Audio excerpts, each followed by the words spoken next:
কি করো তুমি? মাথা ঝালছে।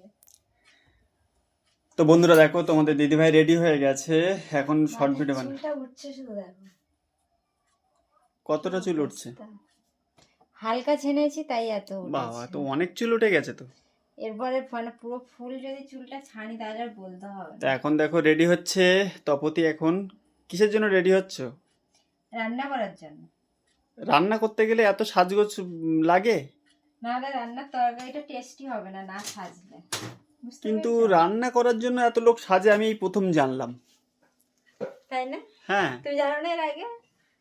রান্না করতে গেলে আবার এত সাজগোজ কি প্রয়োজন হয়? মাথা আঁচড়ানো, আবার কাজল টাজল লিপস্টিক টিক পরবে নাকি? হ্যাঁ, নাহলে রান্না ভালো হবে না। এখন করে এরকম নিয়ম উঠেছে। ভালো সাজলে তো ভালো রান্না হয় না, দেখা যাচ্ছে হ্যাঁ। রান্নার প্রতি তখন মন থাকবে না।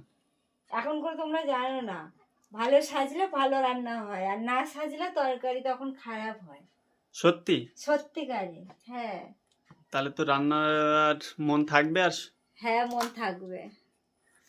উম, দেখো তাহলে যে তপতি ভাবতে এখন হবে আমি যেমন সুন্দর করে সেরেছি সেরকম সুন্দর করে রান্নাটা যেন হয়, এরকম ভাবতে হবে। ঠিক আছে, তোমরা কমেন্ট করে জানাবে বন্ধুরা, কারা কারা এর মানে পক্ষে আছে আর কারা কারা বিপক্ষে আছে। তোমাদের বৌদির পক্ষে কারা আছো কমেন্ট করে জানাবে।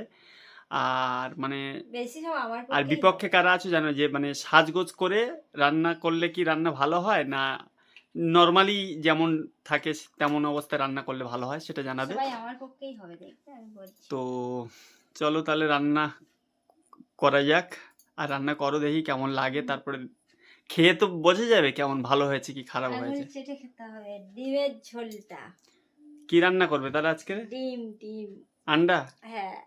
ও, আন্ডা তাহলে আজকে রান্না করবে? হ্যাঁ। তাহলে আবার ডিম খেয়ে মুরগির মতো আবার ডাকটা শুরু করতে হবে না তো?